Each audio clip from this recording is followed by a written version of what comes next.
वो तपस्या से काम शुरू करे, तपस्या करे। भाष्य में व्यास जी ने लिखा है कि जो तपस्या नहीं करता उसका योग सिद्ध नहीं हो सकता। न अतपस्विनो योगः सिद्ध्यति, जो व्यक्ति तप नहीं करता उसका योग सिद्ध नहीं होता। तप करना अनिवार्य है। शुरुआती तप से कर रहे हैं, तपस्या करो। तपस्या का मतलब धूप में खड़े हो जाओ ऐसा नहीं है। बहुत से लोग धूप में खड़े हो जाते हैं। कोई अपने चारों तरफ आग जला लेते हैं और बीच में खड़े हो जाते हैं या बैठ जाते हैं। खूब तेज अग्नि जला के चारों तरफ आग जला के बीच में बैठ जाते हैं खुली सूखी जगह पर और खूब गर्मी सहन करते हैं। किसी ने पूछा जी क्या कर रहे हैं? बोले तप कर रहे हैं। ये कहाँ लिखा है? ये शास्त्रों में लिखा है तप करो। हम तप कर रहे हैं। मई जून के महीने में गर्मी सहन करते हैं। दिसंबर में बर्फ की सिल्लियों पर बैठ जाते हैं, कपड़े उतार के बर्फ की सिल्लियों पर बैठ जाते हैं। पूछा ये क्या हो रहा है? तप हो रहा है। ये कहाँ लिखा है? ये शास्त्रों में लिखा है तप करो। हम तप कर रहे हैं।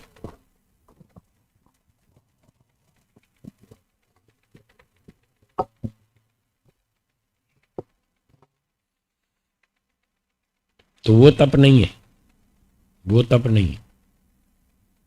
तप का मतलब है कष्ट सहन करना। कैसा सहन करना? जिससे कुछ अपनी उन्नति हो, कुछ समाज की उन्नति हो, वो तप करो, वो कष्ट सहन करो, वो अच्छा है, वो तप है। ये तो नाटक है, दिखावा है खाली। बर्फ की सिल्लियों पर दिसंबर के महीने में बैठ गए, इससे किसकी उन्नति हो रही है? किसी की भी नहीं।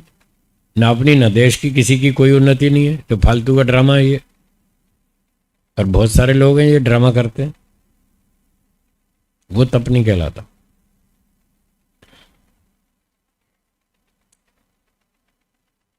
तो जो आपकी ड्यूटी है, जो आपका कर्तव्य है, उसका पालन करें, पूरी ईमानदारी से करें, समय पर काम करें, बढ़िया क्वालिटी का करें।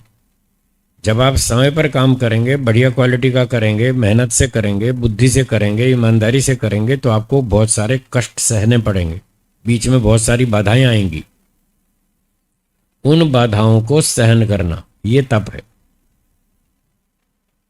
अपनी ड्यूटी पूरी करो। बच्चों को स्कूल भेजना, सुबह जल्दी उठना पड़ता है, उठो, ये तप है। रात को टाइम पर सो, सुबह टाइम पर उठो, खाना बनाओ, घर की देखभाल करो, सफाई करो। पुरुष लोग व्यापार करें, पैसे कमाएं, धन कमाएं, ईमानदारी से कमाएं, मेहनत से कमाएं, बुद्धि से कमाएं, घोटाला नहीं करें, चोरी नहीं करें, ब्लैक मार्केटिंग नहीं करें, रिश्वतखोरी ना करें, ईमानदारी से कमाएं। उसमें जो तप करना पड़ता है, कठिनाइयाँ आती हैं, सहन करना पड़ता है, वो तप है। ऐसे ही ध्यान करना है तो ध्यान में मन लगाओ। मन नहीं लगता तो भी लगाओ। वहाँ बड़ा कष्ट होता है कि साहब मन तो टिकता नहीं है, खूब उछलता रहता है, फिर भी कह रहे हैं बैठो ध्यान में मन लगाओ, तो वो तप है। मन लगे ना लगे, लगाना है उसको। टाइम तो कर, समय तो लगाना ही पड़ेगा। ध्यान में मन टिके या ना टिके, बैठना तो पड़ेगा ही। अगर बैठेंगे नहीं तो फिर अभ्यास कभी भी नहीं बनेगा। आप यूं सोचें जी पहले मन टिके तब हम बैठेंगे, वो तो 10 जन्म में भी नहीं होगा। बैठने से ही होगा। चाहे मन टिके या ना टिके, बैठिए 15 मिनट, 20 मिनट, आधा घंटा, कुछ तो अभ्यास करें, तो धीरे धीरे अभ्यास बनेगा, धीरे धीरे मन टिकेगा। गीत कथा कहानी गीत तो बहुत सुना देते हैं लोग। एक वो भजन मैंने सुना था, धीरे धीरे मोड़ तू इस मन को, है ना, गीत है ना ऐसा ही, धीरे धीरे मोड़ तू इस मन को। अब मोड़ कैसे वो तो बताया नहीं। मोड़ तू इतना कह के छोड़ दिया। मन को मोड़ें कैसे, वो तो विधि तो बताओ, तब तो मन मुड़ेगा। तो मन को मोड़ना है, संसार से मोड़ना है ईश्वर की तरफ। वो मुड़ेगा वैराग्य से, तत्व ज्ञान से। तो उस तत्व ज्ञान की प्राप्ति में, वैराग्य की प्राप्ति में तपस्या करनी पड़ेगी, मान अपमान सहन करना पड़ेगा, कई तरह के कष्ट आएंगे, वो सारे सहन करने पड़े होंगे, खुश होकर सहन करने पड़ेंगे। तो ये जो मान अपमान, हानि लाभ, सुख दुख, भूख प्यास, गर्मी ठंडी, दो दो के जोड़े हैं, इन दो दो के जो जोड़े हैं इनको सहन करना ये तप है। ये लिखा है व्यास जी ने, तपो द्वंद्व सहनम, जोड़ों को सहन करना। तो अपना काम करते जाओ, लोग गाली भी देंगे कोई परवाह नहीं, सहन करो। अपमान करेंगे उसको भी सहन करो, कहीं सम्मान भी करेंगे उसको भी सहन करो। आप कहेंगे साहब अपमान को सहन करना ये तो सुना था, सम्मान को भी सहन करना पड़ता है, ये तो आज पहली बार सुन रहे हैं, या नई बात सुन रहे हैं कि सम्मान को भी सहन करना पड़ता है। सहन करना पड़ता है, सम्मान को भी सहन करना पड़ता है। जब व्यक्ति सम्मान को सहन नहीं कर पाता, या कोई लाभ होता है ना, प्रॉफिट बड़ा, उसको सहन नहीं कर पाता, तो उसको हार्ट अटैक आता है। जिसकी 1 करोड़ की लॉटरी लगे ना, उसको बहुत खतरा है। कितने लोगों को मैसेज मिलता है कि तुम्हारी 1 करोड़ की लॉटरी लगी है। अच्छा, 1 करोड़ की लॉटरी, बेचारे को हार्ट फेल हो जाता है, मर जाता है। उस खुशी को सहन नहीं कर पाया। अब तो समझ में आया ना, खुशी को भी सहन करना पड़ता है। जो उसको सहन नहीं कर पाया उसको अटैक आ जाएगा, मर जाएगा। इसलिए कह रहे हैं मान को भी सहन करो, अपमान को भी, दोनों को सहन करो। दोनों सहन करने पड़ते हैं, ये तप है। जब कहीं सम्मान मिले तो खुश नहीं होना, नाचना कूदना नहीं। ठीक है, कर दिया इन लोगों ने सम्मान, मुझे कोई सम्मान की इच्छा नहीं है। सम्मानात ब्राह्मणो नित्यम उद्विजेत विषादिव। ब्राह्मण को, योगाभ्यासी को सम्मान से विष के तुल्य डरना चाहिए, सम्मान की इच्छा नहीं करनी चाहिए। जैसे विष जहर से आदमी डरता है, ऐसे सम्मान से डरना चाहिए, क्योंकि उसमें खतरा है। जब आपको है ना अजीब बात, बिल्कुल उल्टी बात, दुनिया से बिल्कुल उल्टी। दुनिया तो मर रही है सम्मान के लिए, है मुझे फुलार नहीं पहना है, वो मुंह फुला के बैठ जाता है। माइक पे मेरा नाम नहीं बोला दान दाताओं की सूची में, है मैंने 10,000 रुपये दिए थे, मेरा नाम नहीं बोला, इतने में मुंह फुला के बैठ जाते हैं लोग। तो सम्मान के लिए तो मर रहे हैं लोग, और यहाँ कह रहे हैं सम्मान को लात मारो, उसको खड्डे में फेंको, नहीं चाहिए। बिल्कुल उल्टी बात। इसलिए तो कहा था योगाभ्यास का मार्ग बिल्कुल उल्टा है। संसार का मार्ग इस तरफ चलता है, योग का मार्ग इस तरफ चलता है, दोनों उल्टी दिशाओं में चलते हैं। कठोपनिषद में लिखा है, आपने नाम तो सुने होंगे, श्रेय मार्ग और प्रेय मार्ग सुने ना। श्रेय मार्ग कल्याण का मार्ग है, मोक्ष का मार्ग है। प्रेय मार्ग संसार का मार्ग है, राग द्वेष का, बंधन का मार्ग है। ये दोनों उल्टे रास्ते हैं। तो उपनिषद में लिखा है दूरम एते विपरीते, ये दोनों रास्ते दूर दूर ले जाते हैं, विपरीत दिशा में ऐसे चलते हैं, एक उत्तर में एक दक्षिण में, ऐसे चलते हैं। अब सोचिए कोई व्यक्ति एक साथ 2 उल्टी दिशाओं में चल सकता है? नहीं चल सकता।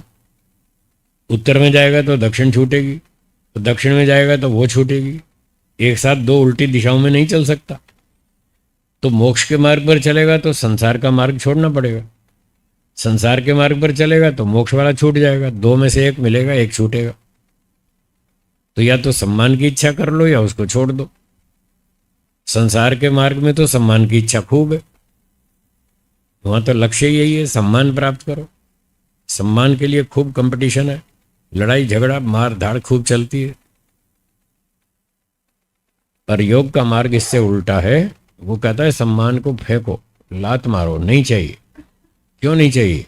अगर सम्मान मिलने लगा तो खुश हो जाएंगे, सुख मिलेगा, और सुख मिलेगा तो सुखानुशयी राग, फिर उसमें राग हो जाएगा। जो जो सम्मान करेगा वो अच्छा लगेगा, और जो नहीं करेगा वो खराब लगेगा, उसमें द्वेष होगा। तो राग द्वेष में फंस जाएंगे। इसलिए मना कर रहे हैं सम्मान की इच्छा मत करो। तो योगाभ्यासी ब्राह्मण को सम्मान की इच्छा नहीं करनी चाहिए, उसको इच्छा नहीं करनी चाहिए। लोग सम्मान दे दें वो अलग बात, और लोग भी देवें तब भी वो उसको दिल से स्वीकार नहीं करेगा। हाँ, ऊपर ऊपर से व्यवहार चला लेगा। ठीक है भाई, आपने मुझे फूलहार पहनाया, अभी पहनाया ना, आपने पहनाया, मैंने पहन लिया, मुझे इसकी कोई खुशी नहीं है कि देखो इतने लोगों में मुझे फूलहार पहनाया, मुझे इसकी कोई खुशी नहीं है। मैं तो आपकी खुशी के लिए पहन लेता हूँ।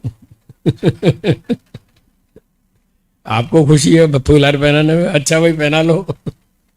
बस इतना ही।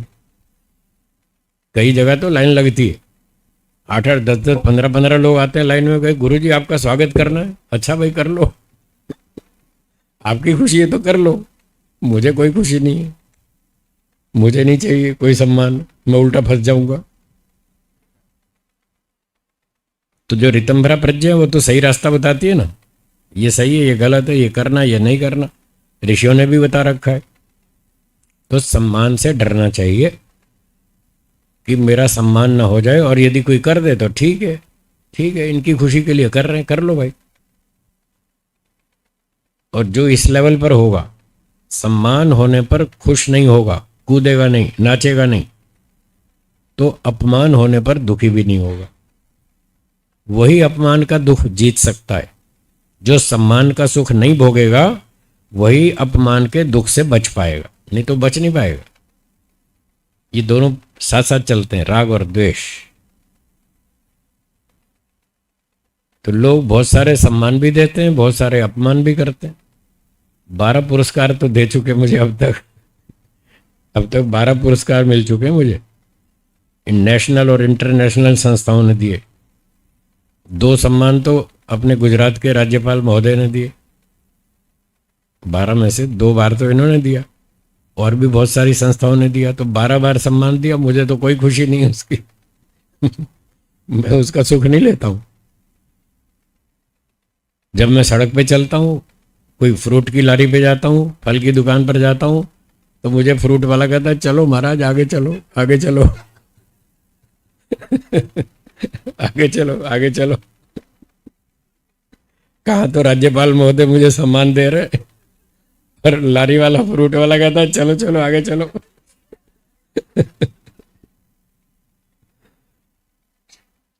वो समझता है ये भिखारी है, ये भीख मांगने आया है। पर मुझे तब भी दुख नहीं होता। इसीलिए नहीं होता कि जब राज्यपाल महोदय ने मुझे सम्मानित किया तब मैंने उसका सुख नहीं लिया, इसलिए जब वो फल वाले ने अपमानित किया तो मैं दुखी भी नहीं हुआ, इसलिए बच गया। ये कह रहे महर्षि मनु कि अपमान हो जाए तो चिंता मत करो, ये संसार है। लोग नहीं समझते आपको, किसी को भी नहीं समझते। अच्छा, आप एक आदमी ढूंढ के लाओ, लालचंद जी, कोई धरती पे एक आदमी ढूंढ के लाओ जो आपको 100% समझता हो, मिल जाएगा? नहीं मिलेगा, मना कर रहे हैं। 100% आपको समझता हो, आप जैसे हैं बिल्कुल एज इट इज, 100% नहीं। उनकी पत्नी भी नहीं समझती, आप उधर देख रहे हैं, वो भी नहीं समझती। सामने बैठी है, वो भी नहीं समझती। 100% नहीं समझती, 80% समझती है, 70-80% समझती है, 100% नहीं समझती। वो कोई भी नहीं समझता। तो जब लोग समझते ही नहीं तो सम्मान कैसे करेंगे? जब कोई आपके गुणों को समझेगा तभी तो सम्मान करेगा ना। ये टेक्निक सुनिए, ध्यान से सुनिए। आपका सम्मान कोई कब करेगा? जब वो आपके गुणों को समझेगा, तभी तो सम्मान करेगा। जो आपको पहचानता ही नहीं, आपके गुणों को समझता ही नहीं, वो क्यों सम्मान करेगा? जब आपको एक व्यक्ति भी 100% नहीं समझता तो फिर आप उससे सम्मान की आशा रखें, ये तो गलती आपकी है, आपकी भूल। आप क्यों उम्मीद रखते हैं जब वो समझता ही नहीं आपको? और जो समझता भी है तो वो आज थोड़ा सम्मान कर देगा, कल उसका कोई स्वार्थ जाग गया तो फिर उल्टा हो जाएगा। उसका कोई स्वार्थ जाग गया और हमने पूरा नहीं किया, वो हमसे नाराज हो जाएगा, और नाराज होते ही फिर उल्टा काम करेगा, फिर अपमान करेगा, फिर झूठे आरोप लगाएगा, फिर दुख देगा। ईश्वर के साथ ऐसे ही तो हो रहा है। लोग ईश्वर को समझ रहे हैं ठीक ठीक, नहीं समझ रहे, इसलिए उसको गाली दे रहे। लोगों का नुकसान कोई और कर रहा है, और आरोप लगा रहे हैं ईश्वर पे। तो देखो कितना उल्टा व्यवहार है। लोग ईश्वर को भी नहीं समझते, आपको मुझे कौन समझेगा। तो जब मैं फ्रूट की दुकान पर जाता हूँ तो कहता है चलो महाराज आगे चलो, आगे चलो। और ट्रेन में जाता हूँ तो ट्रेन वाले पूछते हैं महाराज ये एसी का डब्बा यहाँ क्यों आए लोकल डब्बे में जाओ, लोकल डब्बे में जाओ, टीटी तुम्हें रास्ते में उतार देगा लोकल डब्बे में जाओ। वो बिना टिकट समझते हैं। मैं तब भी दुखी नहीं होता। एक दिन राजकोट में यूनिवर्सिटी में जा रहा था, वहाँ के सज्जनों ने मेरा प्रवचन रखवा दिया यूनिवर्सिटी में। तो हम कार से उतरे तो अंदर जा रहे थे पैदल। तो वहाँ यूनिवर्सिटी के विद्यार्थियों ने देखा ये लाल बाबा यूनिवर्सिटी में क्यों आया, यहाँ क्या काम है इसका। वो सारे समझते हैं लाल बाबा सारे अनपढ़ होते हैं, तो ये अनपढ़ आदमी यहाँ क्यों आया, यहाँ क्या काम। तो वो मुझे यूं देखने लगे, यूं ऐसे देखने लगे जैसे कोई चिड़ियाघर से छूट कर आया हो ऐसे देखने लगे। मैं तो फिर भी दुखी नहीं हुआ मुझे तो पता है ये ऐसा ही करेंगे। मुझे सारी बातें मालूम है, सारी कल्पना करके रखता हूँ, पहले से तैयारी रखता हूँ। कोई भिखारी समझेगा, कोई अनाड़ी समझेगा, कोई मूर्ख समझेगा, कोई अनपढ़ समझेगा, कोई बिना टिकट समझेगा, कोई कुछ समझेगा। तो मैं पहले से तैयारी रखता हूँ। तो जब मेरे साथ ऐसी घटना होती है तो मैं दुखी नहीं होता, मुझे पता है ये तो होने ही वाला है। जब हम अपने रोजड़ आश्रम से निकलते हैं तो ये सोच के निकलते हैं, वहीं से निकलते ही पहले तैयारी करके निकलते हैं। कोई हमको बिना टिकट समझेगा, कोई मूर्ख समझेगा, कोई अनपढ़ समझेगा, समझते रहो।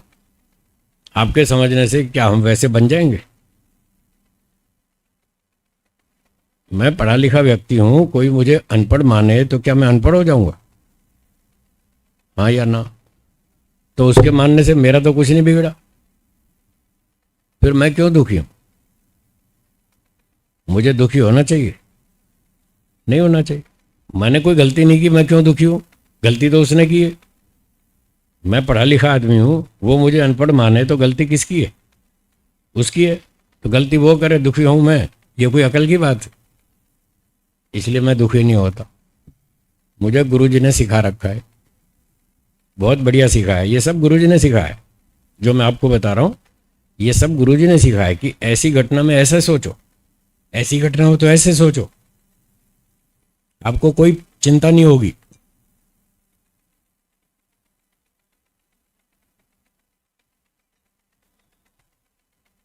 लोग आपको भिखारी समझें तो क्या आप भिखारी बन जाओगे। मैंने कहा नहीं। तो जब आप भिखारी नहीं हैं तो कोई समझता है तो समझता रहे, उससे आपको क्या फर्क पड़ता है। आप जैसे हैं वैसे हैं। कोई अनपढ़ समझे तो आप अनपढ़ नहीं हो जाओगे, तो वो समझने दो उसको, उससे तुम्हें क्या फर्क पड़ता है, तुम अपना मस्त रहो। इतना अच्छा सिखाया गुरुजी ने, मुझे बढ़िया समझ में आ गया और मैं उसी पटरी पे चलता हूँ, इसलिए मस्त रहता हूँ, कभी दुखी नहीं होता। ईश्वर का भी यही सिद्धांत है, वो भी मस्त रहता है, उसको कोई समझे ना समझे उसको कोई फर्क नहीं पड़ता। तो आप भी ऐसी आदत बनाएं, ऐसा अभ्यास करें कि आपको कोई कुछ भी समझे, उससे कोई फर्क नहीं पड़ता। आप वैसे के वैसे ही रहेंगे जैसे हैं। अब मान लो ये सामने बैठे हैं प्रफुल्ल जी, ये सीए हैं, पढ़े लिखे आदमी, अभी पैंट शर्ट पहन के आए तो लोग इनको पढ़ा लिखा समझेंगे, और रात को ये लुंगी पहन लेंगे बनियान में, अगर सड़क पे बाहर आएंगे तो क्या इनकी सीए की विद्या लुप्त हो जाएगी नहीं होगी ना। तो कपड़े बदलने से कोई विद्या थोड़ी खत्म हो जाती, वो तो उतनी ही रहेगी। तो कोई आपके कपड़े देख के आपको अनाड़ी समझे, समझने दो, उससे आपकी विद्या खत्म थोड़ी हो रही, आप में कोई फर्क नहीं पड़ता। तो ऐसा आप भी सोचेंगे तो आपको इन छोटी मोटी बातों पर कोई असर नहीं होगा, कोई कष्ट नहीं होगा, कोई दुख नहीं होगा, कोई चिंता नहीं होगी, कोई तनाव नहीं होगा, कोई टेंशन नहीं होगी। आप खुश रहेंगे, मस्त रहेंगे। जो जिसको समझना है समझता रहे। लोग इस बात से बहुत परेशान कि साहब देखो वो मेरे बारे में बहुत भ्रांति में हाँ भाई है, था और रहेगा।